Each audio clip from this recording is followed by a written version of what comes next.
सज्जनों, समस्त देशवासियों, सभी श्रोता बंधुओं को सादर नमन वंदन करते हुए श्री रामचरित्र मानस के अयोध्या कांड से कुछ चौपाइयां आप सभी तक पहुंचा रहा हूं।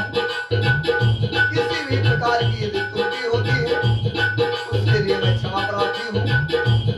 प्रसंग उस समय का है जिस समय भगवान श्री रामचंद्र जी से मिलने के लिए भरत जी वनवास में जाते हैं पंचवटी में, और दंडवत प्रणाम करते हैं। सज्जनों, तुलसीदास जी ने लिखा है,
इसलिए कर्म मन वाणी तीनों से अगम है।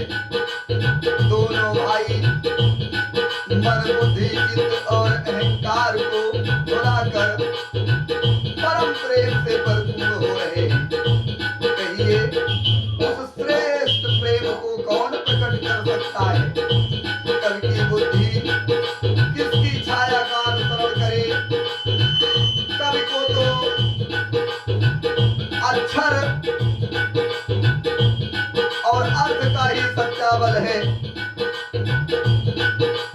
नत ताल की गति के अनुसार ही नाचता है।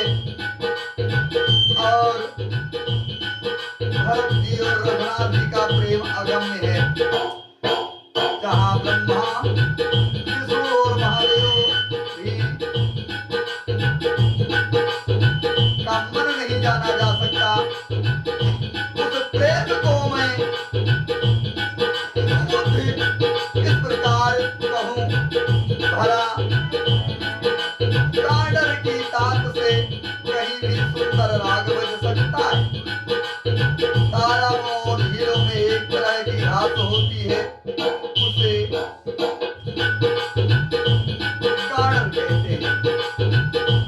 भरत और रामचंद्र जी के मिलने का ढंग देखकर देवता भयभीत हो गए। उनकी दुख की धड़कने लगी।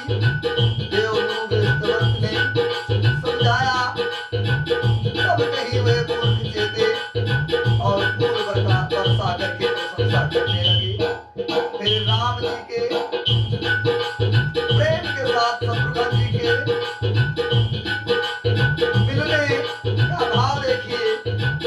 रामचंद्र जी प्रेम के साथ शत्रुघ्न जी से मिलकर तब केवट से मिले। प्रणाम करते हुए लक्ष्मण जी से भरत जी बड़े ही प्रेम से मिले।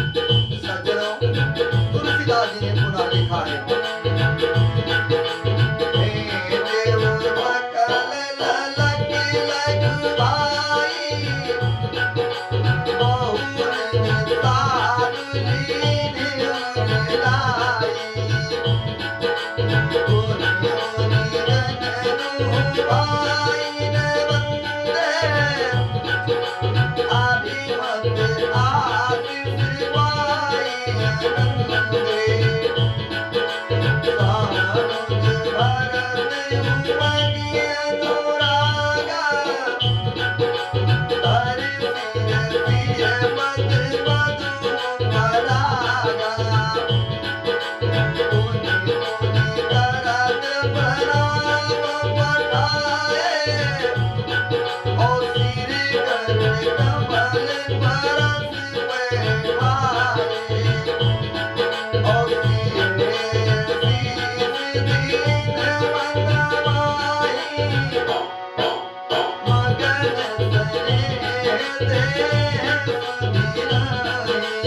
भय मिट गया।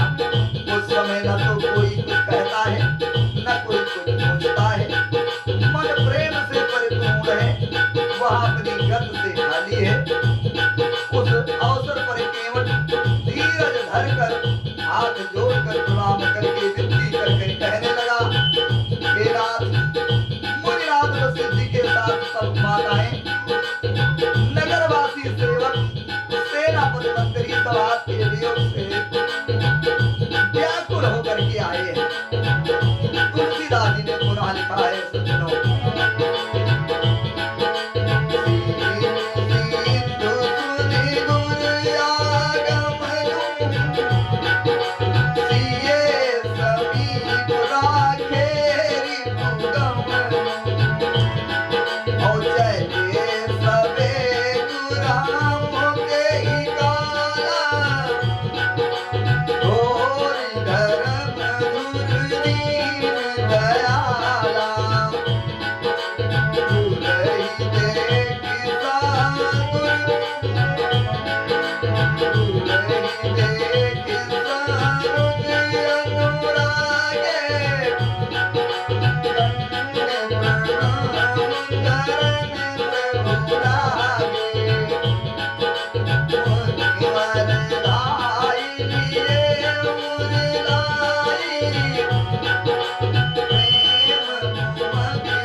मानो जमीन पर लौटते हुए प्रेम को समेट लिया हो।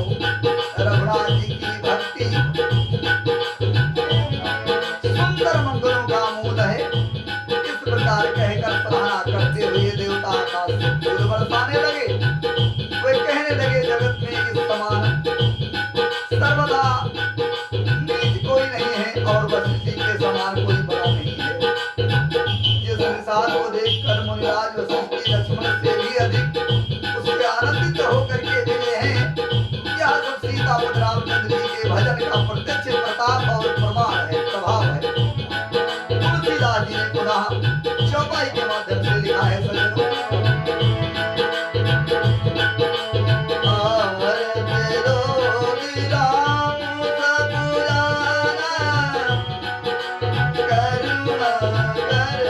जान भगवान जो जय भाई रात राती ओ देही के तासी तासी राती सावन मिली पल महू सब गाऊं दीन दूर दुरार दुरार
मित्रों, दोनों भाइयों ने विप्रों की स्त्रियों सहित जो भरत जी के साथ आई थी, गुरु की पत्नी अरुंधति के चरणों की वंदना की और उन सबका गंगा जी तथा गौरी जी के समान सम्मान किया। सब आनंदित होकर कोमल बाई से आशीर्वाद देने लगी। तब दोनों भाई पैर पकड़कर सुमित्रा जी की गोद में जा चिपटे, मानो किसी अत्यंत दरिद्र को संपत्ति भेंट हो गई हो। फिर दोनों भाई माता कौशल्या के चरणों में गिर पड़े। प्रेम के मारे उनके सारे अंग शिथिल हो गए। बड़े ही स्नेह से माता ने उन्हें हृदय से लगा लिया और नेत्रों में आंसू बहे हुए प्रेमाश्रुओं के जल से उन्हें नहला दिया। उस समय के हर्ष और विषाद को कभी कैसे कहे, जैसे गूंगा स्वाद नहीं बता सकता है। रघुनाथ जी ने छोटे भाई लक्ष्मण सहित माता कौशल्या से मिलकर के गुरु से कहा कि आश्रम पर पधारिए। बाद में मुनीश्वर वशिष्ठ जी की आज्ञा पा करके अयोध्यावासी सब लोग जल और थल का सुभीत देख देख करके उतर गए। विप्र मंत्री माताएं गुरु आदि गिने चुने लोगों को साथ लिए हुए भरत जी, लक्ष्मण जी और रघुनाथ जी के पवित्र आश्रम को चले। तुलसीदास जी ने पुनः लिखा है मित्रों,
उचित आशीष पाई। फिर मुनियों की स्त्रियों सहित गुरु पत्नी अरुंधति जी से मिली। उनका जितना प्रेम था वह कहा नहीं जाता। सीता जी ने सभी के चरणों को, सभी के पांव को अलग अलग छू करके उनकी वंदना की। अपने हृदय से प्रिय लगने वाले आशीर्वाद पाए। जब सुकुमारी सीता जी ने अपने सभी सासुओं को देखा तब उन्होंने सहम करके अपनी आंखें बंद कर ली। सासुओं की बुरी दशा देख करके उन्हें ऐसा प्रतीत हुआ मानो राजहंसनियां बधिक के बस में पड़ गई हो।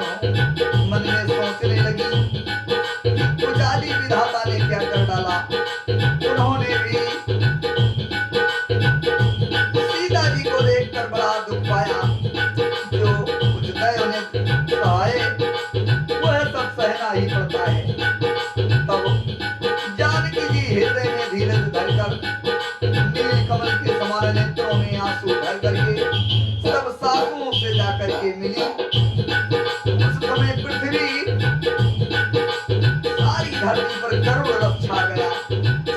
सीता जी सबके पैरों में लग करके अत्यंत प्रेम से मिल रही हैं और सब सासुएं स्नेह के वश हृदय से आशीर्वाद दे रही हैं कि तुम सुहाग से भरी रहो, अर्थात हमेशा सौभाग्यवती हो। सज्जनों, तुलसीदास जी ने पुनः चौपाई के माध्यम से दर्शाया है।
ज्ञानी गुरु ने सबको बैठ जाने के लिए कहा।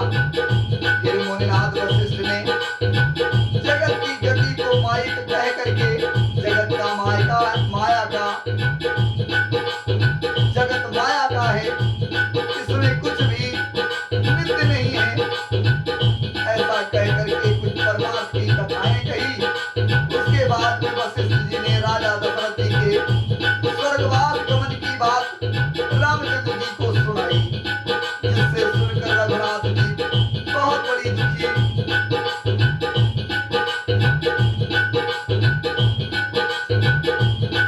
भावना से, बहुत ही आर्त भावना से बहुत ही पीड़ित हुए, बहुत ही परेशान हुए, विकल हुए और अपने प्रति उनके स्नेह को, उनके मरने का कारण विचार करके धीर धुरंधर राम जी अत्यंत व्याकुल हो उठे। ब्रज के समान कठोर कड़वी वाणी सुनकर लक्ष्मण जी, सीता जी और सब रानियां विलाप करने लगी। सारा समाज शोक से अत्यंत व्याकुल हो गया, मानो राजा आज ही मरे हो। मुनिश्रेष्ठ वशिष्ठ जी ने राम जी को समझाया, तब उन्होंने समाज सहित श्रेष्ठ नदी मंदाकिनी में स्नान किया और उस दिन प्रभु रामचंद्र जी ने निर्जल व्रत किया, कुछ भी नहीं खाया। सज्जनों, मुनि वशिष्ठ जी ने ये कहने पर भी किसी ने जल नहीं ग्रहण किया, सभी लोग भूखे रहे। दूसरे दिन सवेरा होने पर मुनि वशिष्ठ ने रघुनाथ जी को जो जो आज्ञा दी, वह सब कार्य रामचंद्र जी ने श्रद्धा भक्ति के सहित आदर के साथ किया। तुलसीदास जी ने चौपाई के माध्यम से लिखा है, मित्रों,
सूर्य रूपी रामचंद्र जी शुद्ध हुए, जिनका नाम पाप रूपी हुई के ये अग्नि है, जिनका नाम स्मरण करने मात्र से समस्त मंगलों का मूल प्राप्त हो जाता है। वे नित्य भगवान रामचंद्र जी शुद्ध हुए, साधुओं की ऐसी संगति है कि उनका शुद्ध होना वैसे ही है जैसा तीर्थों के आवाहन से गंगा जी शुद्ध हो जाती है। सज्जनों, जब शुद्ध हुए 2 दिन बीत गए, तब रामचंद्र जी प्रीत के साथ गुरु जी से बोले कि हे नाथ, सब लोग यहाँ अत्यंत दुखी हो रहे हैं, कंदमूल फल और जल का ही आहार करते हैं। भाई शत्रुघ्न सहित भरत को, मंत्रियों को और सब माताओं को देखकर मुझे एक एक कलयुग के समान बीत रहा है। अतः सबके सब आप अयोध्यापुरी को पधारिए, लौट जाइए। आप यहाँ हैं और राजा अमरावती में है, अयोध्या सूनी है। मैंने बहुत कह डाला, अब यहाँ बड़ी ढिठाई की है। हे गोसाई, जैसा उचित हो वैसा ही कीजिए। वशिष्ठ जी से राम ने इस प्रकार कहा।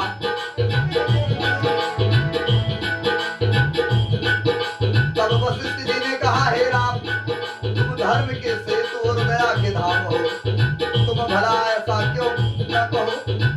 लोग दुखी हैं, 2 दिन तुम्हारा दर्शन कर शांत लाभ कर लेंगे। तुलसीदास जी ने पूरा चौपाई के माध्यम से दर्शाया है।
भर करके देखते हैं। सब रामचंद्र जी के पर्वत कामदगिरी और वन को देखने जाते हैं, जहाँ सभी सुख है और सभी दुखों का अभाव है। झरने अमृत के समान जल चल रहे हैं। 3 प्रकार की शीतल मंद हवाएं बह रही हैं। हवा तीनों प्रकार के आध्यात्मिक, आदि भौतिक, आदि दैविक तीनों तापों को हर लेती है सज्जनों। असंख्य जाति के वृक्ष लताएं और तृण हैं तथा बहुत से तरह तरह के फल फूल और पत्ते हैं। सुंदर शिलाएं हैं, वृक्षों की छाया सुख देने वाली है। वन की शोभा किससे वर्णन की जा सकती है मित्रों। तालाबों में कमल खिल रहे हैं, जल के पक्षी कूद रहे हैं, भौरे गुलजार कर रहे हैं। बहुत रंगों के पक्षी और पशु वन में वैर रहित होकर के विहार कर रहे हैं, इधर उधर घूम रहे हैं मित्रों। इस प्रकार का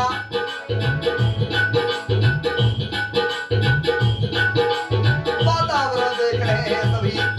और सज्जनों, इसी के साथ आज के प्रसंग को समाप्त कर रहा हूँ। पुनः अगले भाग में मिलूंगा सज्जनों। इस चैनल के माध्यम से ये कार्यक्रम आप सभी तक पहुंच रहा है। उस चैनल को सबसे पहले सब्सक्राइब कीजिए, लाइक कीजिए, कमेंट कीजिए और शेयर कीजिए। मुझसे जो भी गलतियां हो रही हैं सज्जनों, उन गलतियों को कमेंट बॉक्स में लिखिए और इससे मुझ जैसे नीच व्यक्ति को सुधार करने का अवसर प्राप्त होगा। आप सभी को सादर नमन है पुनः एक बार।